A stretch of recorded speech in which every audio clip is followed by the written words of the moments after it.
नहीं नहीं, आप पर एक आरोप है चचा मियाँ जी। देखिए, ये पत्रकारिता की मजबूरी है, हम बड़ा सम्मान करते हैं दिल नहीं से। नहीं, बिल्कुल। और लेकिन हमने जो सुन रखा है पहले के लोगों से कि आपने उनकी हार में आपका बहुत बड़ा कारण था। आपने वोट लिए, उनके वोट काटे और 900 कुछ वोटों से मुख्तार साहब वो विधानसभा आ गए। हाथ जोड़ कर बोले हमने मुख्तार भाई को 2 बार वोट दिए। क्या ये 2 बार के एमएलए थे क्या? इनको 2 बार में क्या ये जीत गए थे? मुलायम सिंह को मैं जानता था जब उनकी पार्टी भी नहीं। हाजी परवेज अंसारी साहब जी। नवाबगंज से राष्ट्रीय अध्यक्ष, राष्ट्रीय महासचिव, जी। राष्ट्रीय सचिव या महासचिव बन के आए थे अल्पसंख्यक मोर्चा के। जी। एक माला डालने के लिए भगवत शरण या उनके पार्टी या उनके संगठन या उनके जो अपने टोली के लोग हैं, एक आदमी माला डालने नहीं गए। मुझे अगर हम मुसलमानों के ग्रुप जाए इनके पास किसी के लिए कहने तो उनको दलाल बताते हैं मुसलमान। इसलिए मुसलमानों की राजनीति खत्म करने वाले भी मुसलमान ही हैं।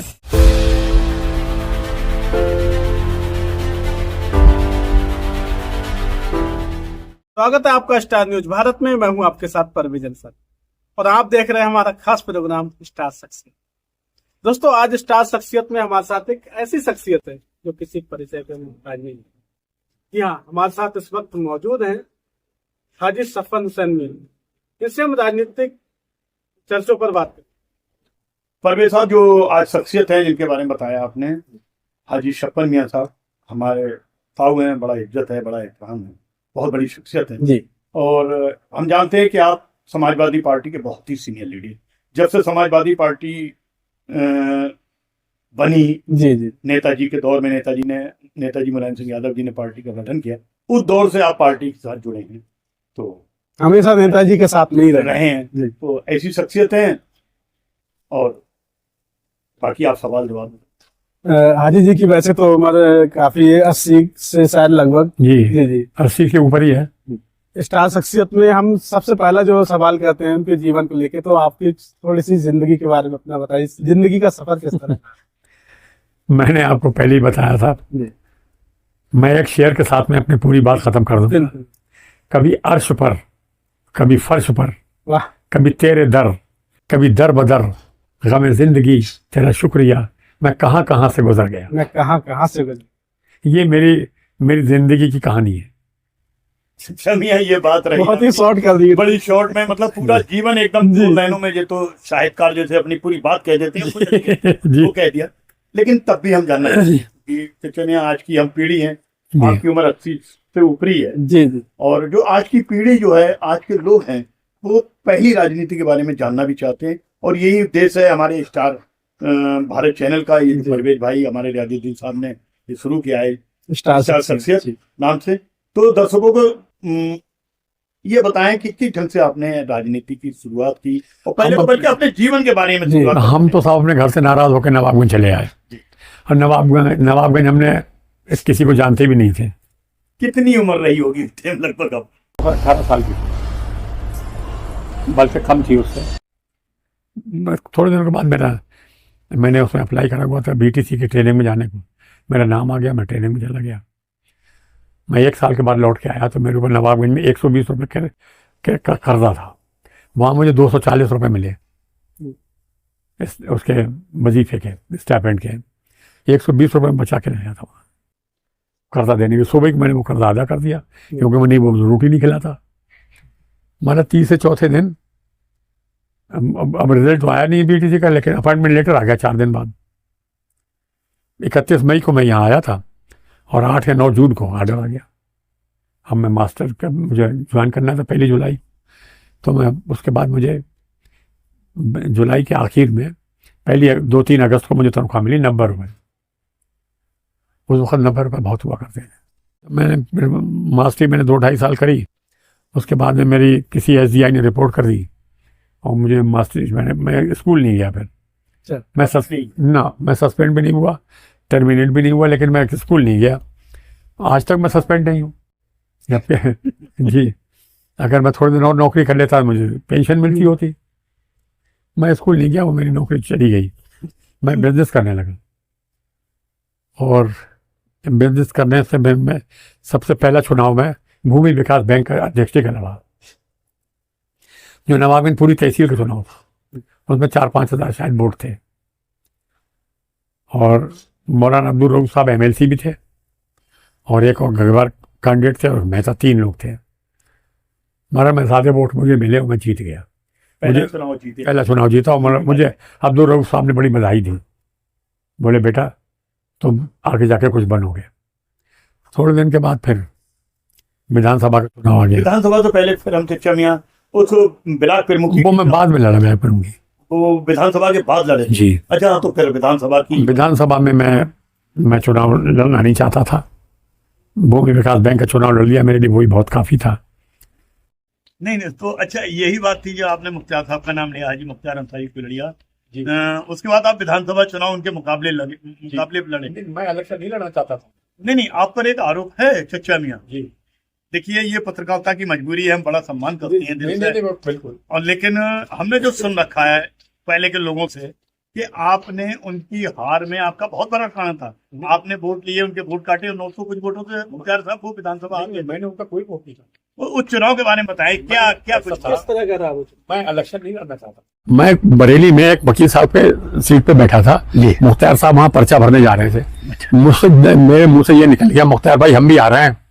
वो बहुत दूर पहुंच गए, तो मतलब वापस आए। बोले देखो मियाँ, जब आपने ये बात कही तो आप लड़ना जरूर, ऐसा ना हो कि आप इलेक्शन ना लड़ें। जी।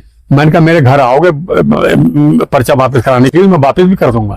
बोले मैं उनमें का आदमी नहीं हूँ जो आपसे कहने आऊं, और वो बड़े पक्के थे इस मामले में। मैं वो ब्लॉक प्रमुख कुंवर सेन जी बैठे थे। मैंने कहा प्रमुख जी 250 रुपये उस वक्त वो होता था, मैंने 250 रुपये दिए। मैंने कहा जाओ ट्रेजरी में जमा कर आओ, तो अपने लोग पर्चा भरे दे रहे हैं। बोले हाँ क्या आ रहे हैं? तो मैंने वो पर्चा मंगवाया, और मैंने वकील साहब से कहा लिख दो। एक छोटा सा फार्म होता था पहले, अब तो बहुत होता बड़ा। मैंने वो फार्म जाके भर दिया, और मैं नाम निरीक्षण कराई आया। मुख्तार भाई बोले देखो मियाँ एक बात सुन लो, इलेक्शन लड़ना जरूर, ऐसा ना हो तुम चुनाव ना लड़ो। अच्छा। मैंने कहा मैं जरूर लड़ूंगा, अगर आप मुझे मनाओगे नहीं तो मैं जरूर लड़ूंगा। हालांकि मुझे बड़ी तकलीफ हुई कि मैं बिजनेसमैन था यार, मैं कहाँ इस मुसीबत में पड़ गया।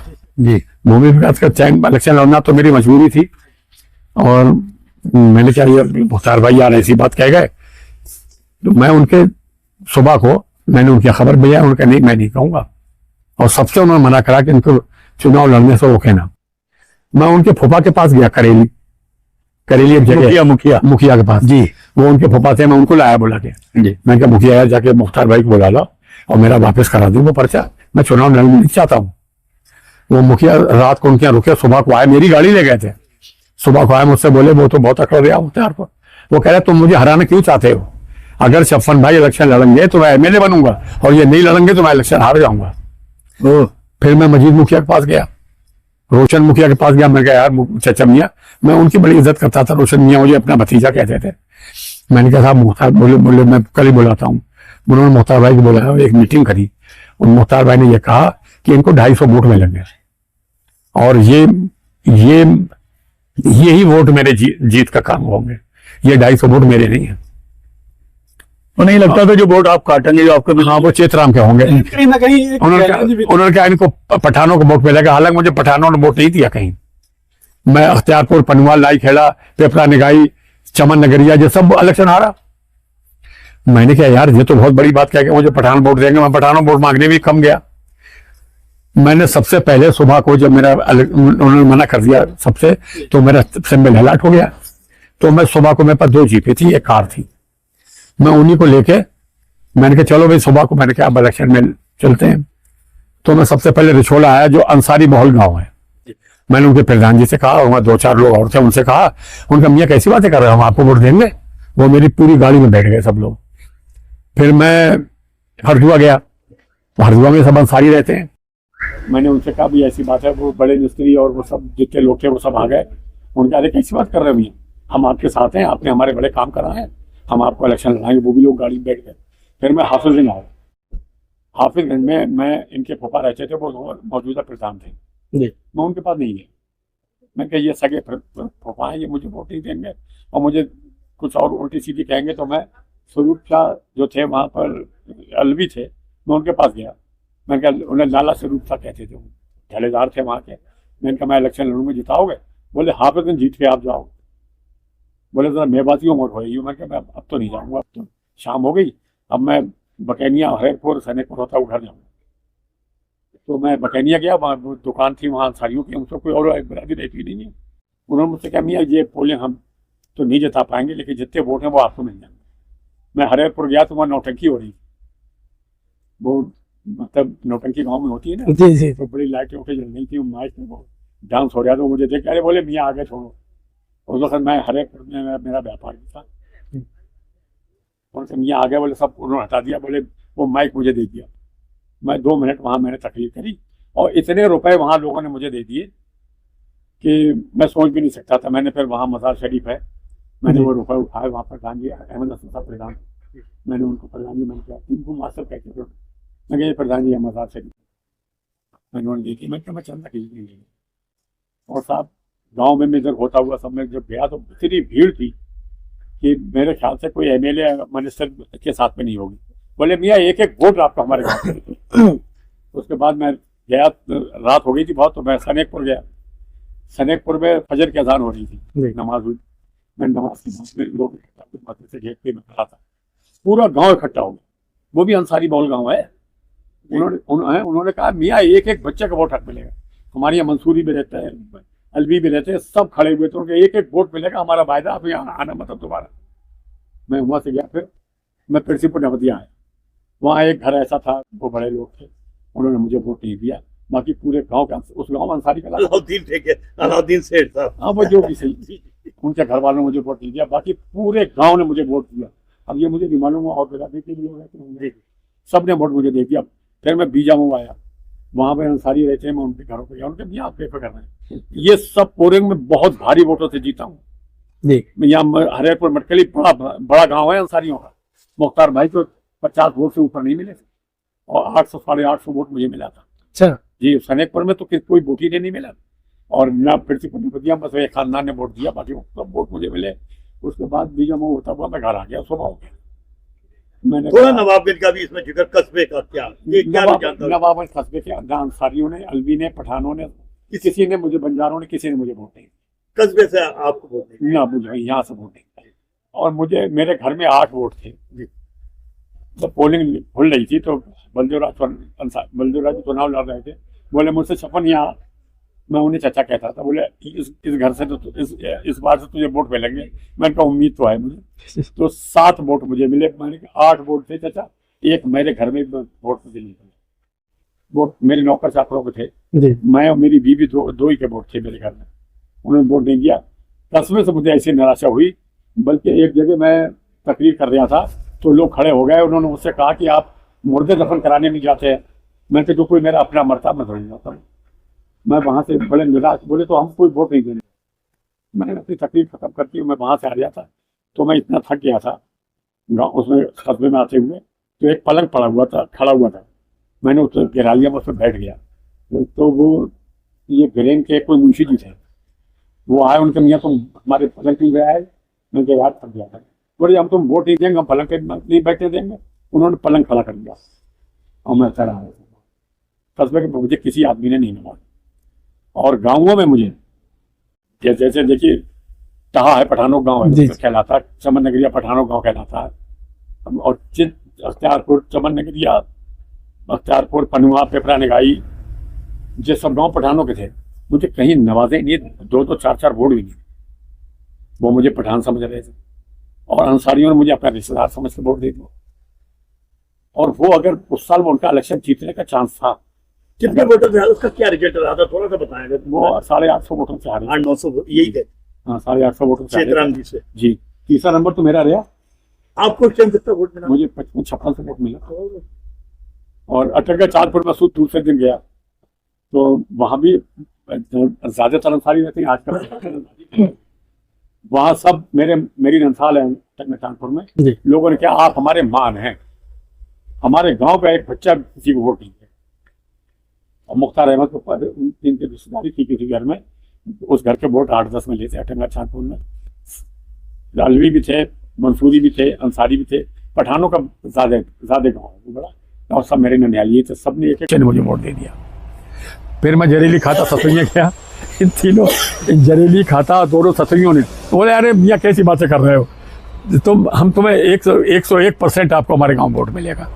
बोले हमने मुख्तार भाई को 2 बार वोट दिए वो फिर मैंने एक बार मुझसे पुलिस वालों ने पूछा, मैंने कहा, मैं बाद में जब इलेक्शन में आ रहे, मैंने कहा ये 2 बार के एमएलए थे क्या, इनको 2 बार में क्या ये जीत गए थे, जब भी तो ये इलेक्शन आ रहे थे मैंने इन्हें कहा हरा दिया, ये तो खुद आ रहे हैं।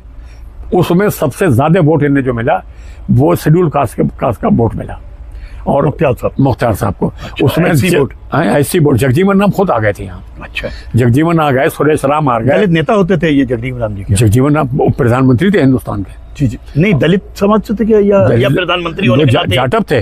अच्छा, और उनको वो इतने भारी थे और इतने बीमार थे, वो तो कार में जो सीट थी वो पूरी सीट से उठ के आए थे वो मंच में। अच्छा, और उनकी जो बेटी थी, उनका मीरा कुमार नाम था, वो पार्लियामेंट की चीफ थी, वो थी, मतलब उसकी अध्यक्ष थी। अच्छा, पार्लियामेंट के अध्यक्ष थी वो। अच्छा अच्छा। और वो सब पूरा परिवार आ गया और उन्होंने कहा मेरा आखिरी टाइम है, मैं एक बार ये चाहता हूँ कि मैंने कांग्रेस से बगावत कर दी है तो ये मेरा एक एमएलए बनवा दो। हाथ जोड़ कर वो करी तो सारा जाटव इकट्ठा हो गया और उनको वोट दे दिया, और शेड्यूल कास्ट के लोगों ने वोट दे दिया, बिना मांगे वोट दे दिया उन्हें। और वो 8.5 जाटवों का वोट तो बहुत भाई है जी, 850 वोटों से वो इलेक्शन हार गए। चेतराम जी कहते हैं मेरे कानपुर से उतर गई, वो 5 बार के विधायक थे और तो वो इलेक्शन जीते थे। अच्छा, ये आपने पुरानी बातें बड़ा हम लोगों के, हमारे दर्शकों तक पहुंचाई जी। चचा में फिर वहीं आते हैं, हमने जहाँ से अपनी बात शुरू करी थी, संस्थापक सदस्य तो समाजवादी पार्टी तो उस वक्त कोई सदस्य उसका तो मेरे समझ में नहीं होती थी। मुलायम सिंह को मैं जानता था जब उनकी पार्टी भी नहीं थी। नहीं नेताजी, हमने तो जब देखा चचा में, हम तो नहीं जानते जी, लेकिन हमने इतना जरूर देखा, शायद ऐसा इस्लाम साहब का चुनाव था, आप उस नेताजी का प्रोग्राम था जी, आप उसकी अध्यक्षता कर रहे थे जी जी। तो ये तो कार्यक्रम लखनऊ से ही फिक्स हुआ था कि अध्यक्षता करना है, तो नेताजी आपको इतना मानते थे? हाँ, मैं उनको, लेकिन आज आप उनसे मेरी बहुत पुरानी जान पहचान थी, और वो जब कुछ भी नहीं थे मैं उस वक्त से जानता था।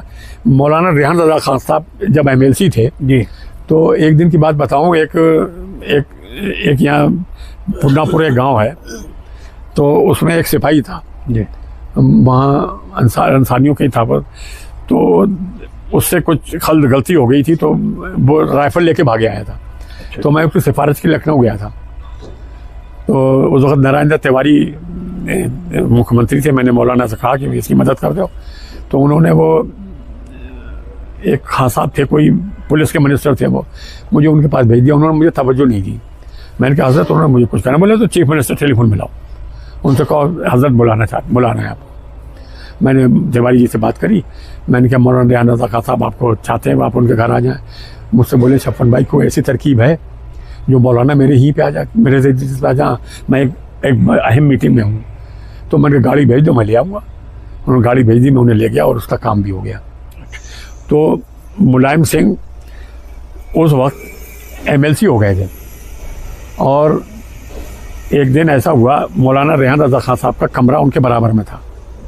मैं मौलाना साहब की बड़ी चमचागिरी करता था, आप जो भी समझ लें, मैं उनका खादिम थे। हाँ, खादिम था मैं उनका बस्ता उठाता था, उनका लोटा उठाता था और मैं उनके साथ जाता था। उनकी वो जो थी, वो किताब थी जो जैसे टिकट मिलते थे, वो मेरे पास रहती थी।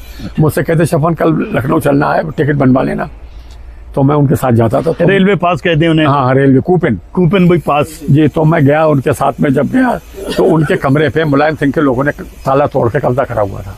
अच्छा अच्छा। तो मैं गया, मैंने कहा नेताजी मौलाना आए हुए। बोले वो क्या गजब हो गया, ये साले सब आ जाते हैं मेरी कॉन्स्टिट्यूंसी के। बोले हजरत को यहाँ बुला लाओ।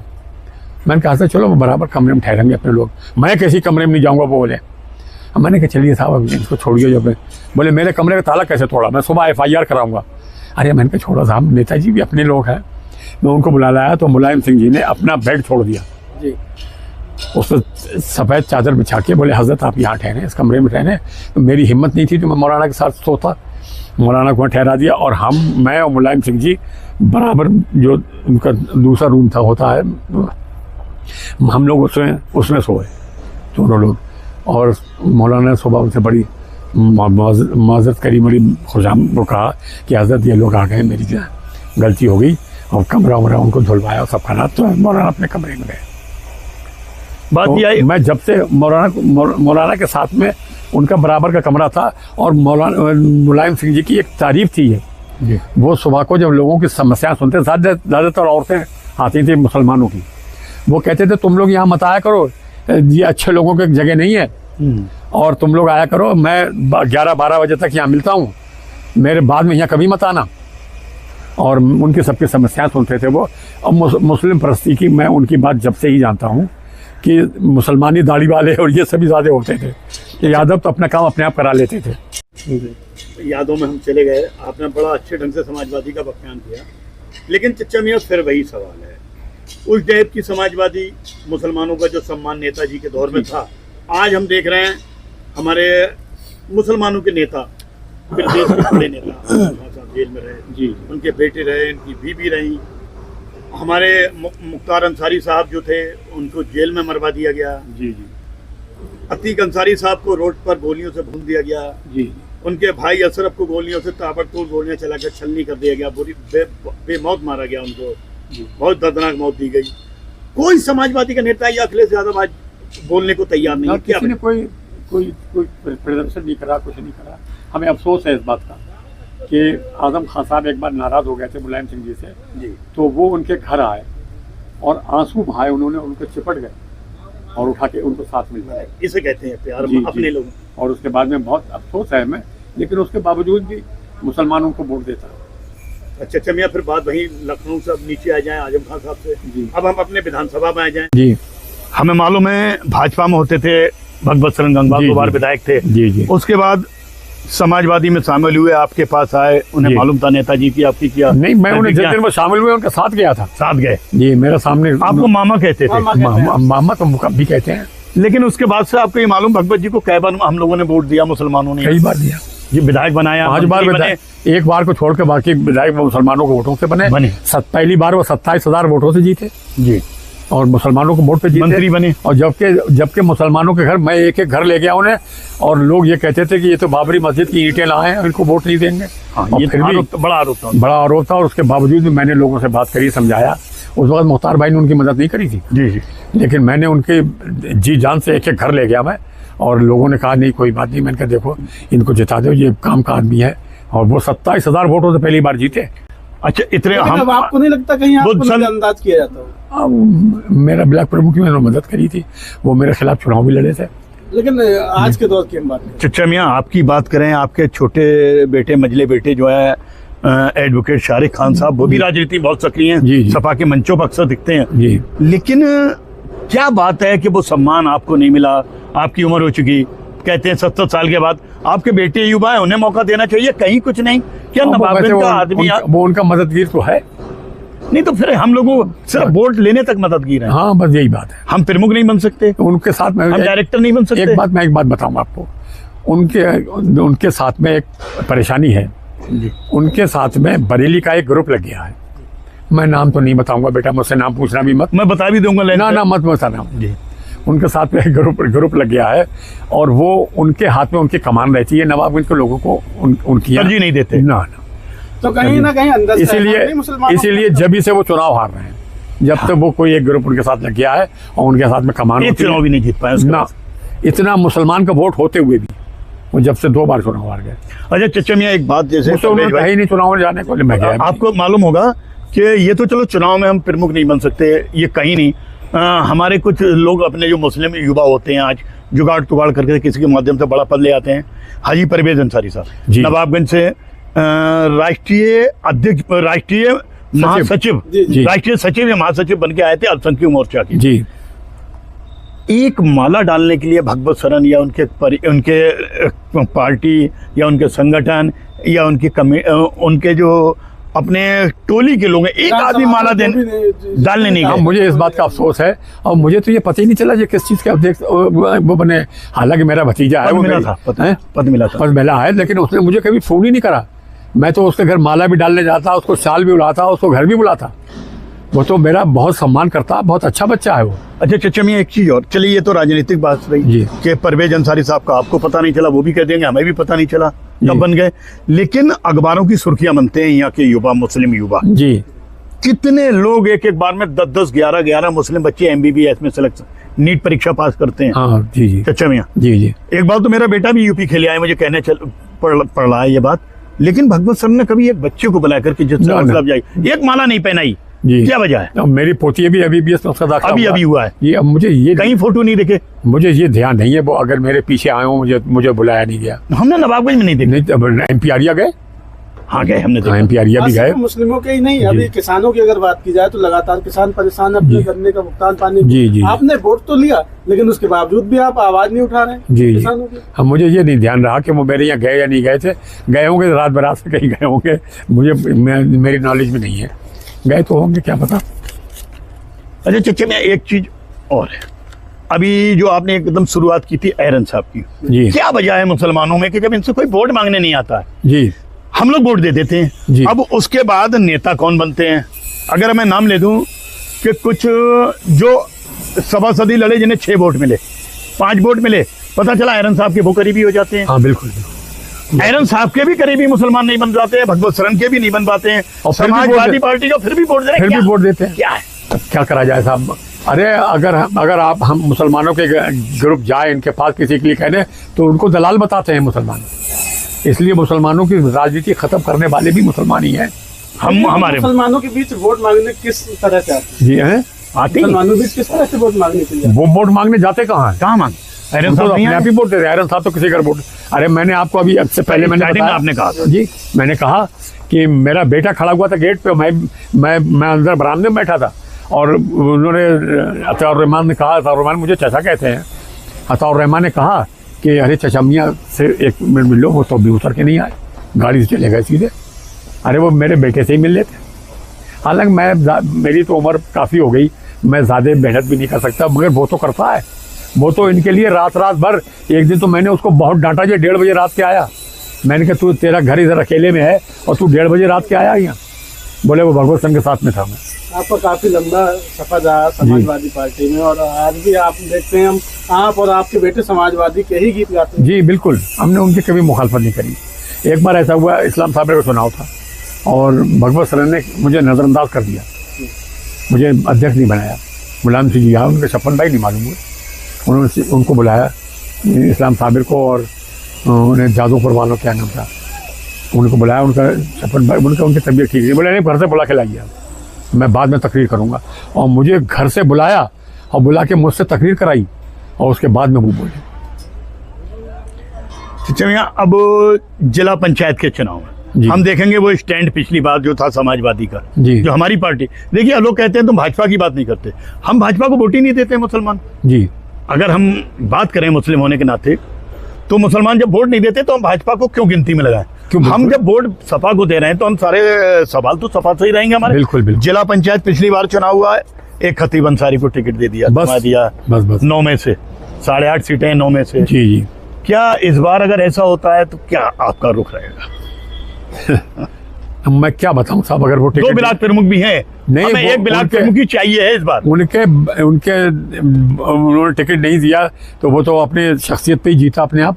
और मुन्ने अंसारी वो जीत गए, वो जीत गए, बसपा से रह गए। जी बस वो जीत गए। मुसलमानों अच्छा मियां, कम से कम 3 टिकट मुसलमानों को देना चाहिए, देना चाहिए। बहुत। जैसे ये जो सीट है, ये 5 नंबर वार्ड है, कौन सा, इसमें मुसलमान ही है सब ज्यादा, और कई वार्ड ऐसे ही है।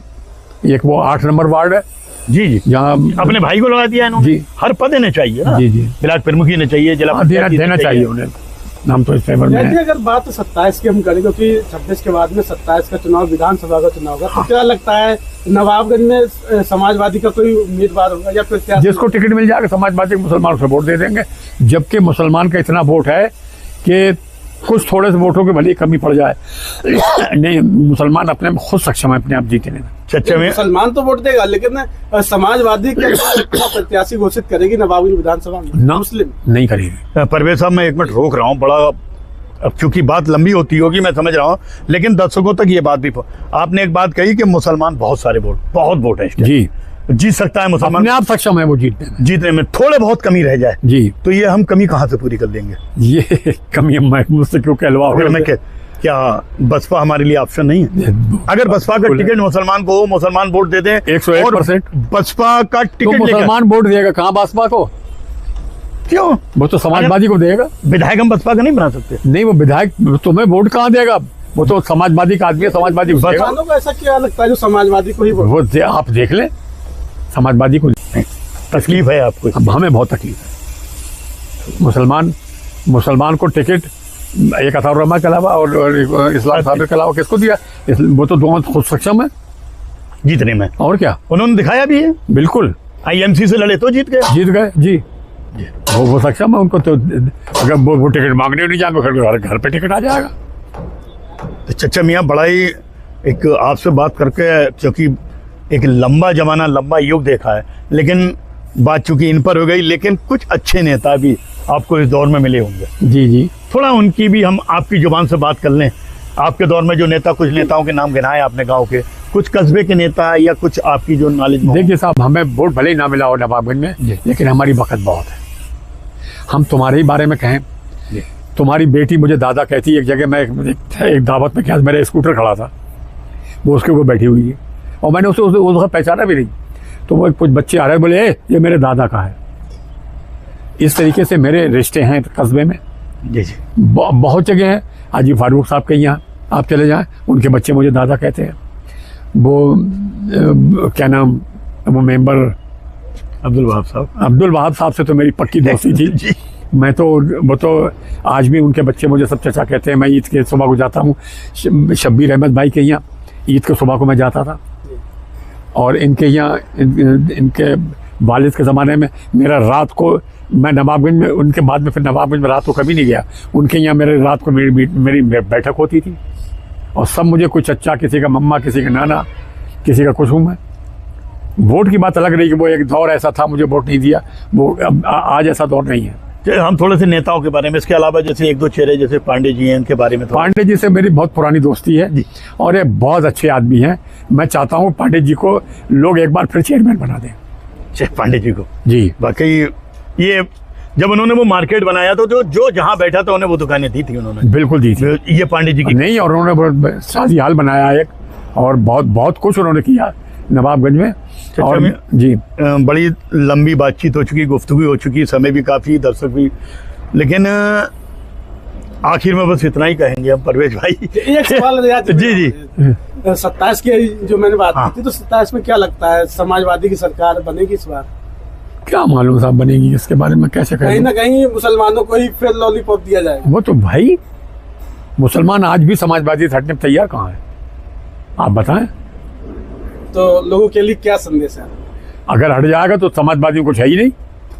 मुस्लिम हट गया, कुछ नहीं है, कुछ नहीं है समाजवादी बिहार में। बिल्कुल, बिहार में हमारे जो ओवैसी साहब से बसपा ने गठबंधन किया है जी। अगर गठबंधन अगर यह हो जाए, हाँ, अगर गठबंधन किसी का हो जाए और चंद्रशेखर आजाद है, मुसलमान के दिमाग में कई बात आ जाए तो ये जिस तरह से बिहार में हुआ है, यूपी में अगर चंद्रशेखर मुसलमान के दिमाग में अगर आ जाए 50+1। नहीं, बसपा बहन जी का एक जो वहां पर बड़ा वो है, अगर ये गठबंधन हो जाता है, मैं समझता हूँ सारे मुख्यमंत्री बना सकते हैं हम लोग। वो तो जो भी हो, मैं इतनी बड़ी राजनीति में मैं कुछ नहीं बोल पाऊँ। बाकी बड़ी राजनीति बातें हैं, भविष्य बताएगा, लेकिन कुल मिला के जो आपसे बात हुई उससे यही लगा, चचा मियाँ, दर्द आपको भी है मुसलमान, बहुत दर्द है जो हालत है मुसलमान। और इस हालत, थाने में आप चले जाएं तो थाने में अगर 10 मुलजिम बैठे हैं तो 9 मुसलमान हैं। मैं भी एक की सिफारिश करने गया तो मुझसे एक दरोगा जी बोले, हाँ क्या बात है मुल्ला जी, कैसे आए थे यहाँ? मैंने कहा भाई मुझे कोतवाल साहब से मिलवा दो, मैं किसी की सिफारिश करने आया हूँ। बोले कोतवाल साहब बैठे हैं। मैं गया तो वहाँ पत्रकार लोग बैठे थे। वो पत्रकारों के, अरे साहब, अब वो खड़े हो गए, उनके, अरे साहब शपथ साहब आइए। उन्होंने मुझे बिठाला और बोले साहब आप यहाँ के बड़े पॉलिटिशियन रहे हैं, और ये अब जब इनकी उम्र हो गई है, उन्होंने मेरी मुलाकात कराई तो कोतवाल ने मेरी सब थोड़ी देखा। मैंने कहा साहब मैं एक मुलजिम के बारे में आया हूँ कि एक निर्दोष आदमी आपके इसमें बैठा हुआ है। उन्होंने मेरी बात सुनी और उसको बोले मैं शाम को छोड़ दूंगा ऐसे, और छोड़ भी दिया जाए। जैसा कि आपने बताया कि 10 में से 9 मुस्लिम होते हैं, ऐसा क्यों? ऐसा इसीलिए है कि उनका कोई पुरसाने हाल नहीं है, कोई नेता नहीं, हमने बनाया नहीं उनका जी। उनके लिए भाई मैं मेरा कोई खास आदमी होगा, मैं चला गया और उन्होंने कोतवाल साहब ने मेरी सुन ली। वो भी इसलिए सुन ली कि पत्रकारों ने मेरी मुलाकात करा दी। चमिया, क्या जनता को एक मैसेज देना चाहिए इस मौके पर? क्या मुसलमान अपने आप को जब तक नहीं समझेंगे उस वक्त तक वो ऐसे ही होता रहेगा। उनकी नुमाइंदगी नहीं है कहीं। एक आदमी अगर उनका कोई मेंबर बच जाए कहीं जिला पंचायत में, वो क्या कर लेगा वहाँ जाके? उनकी नुमाइंदगी MLA है, प्रमुख है, जिला पंचायत में है, ये इसमें नुमाइंदगी होना चाहिए, चेयरमैनी में है।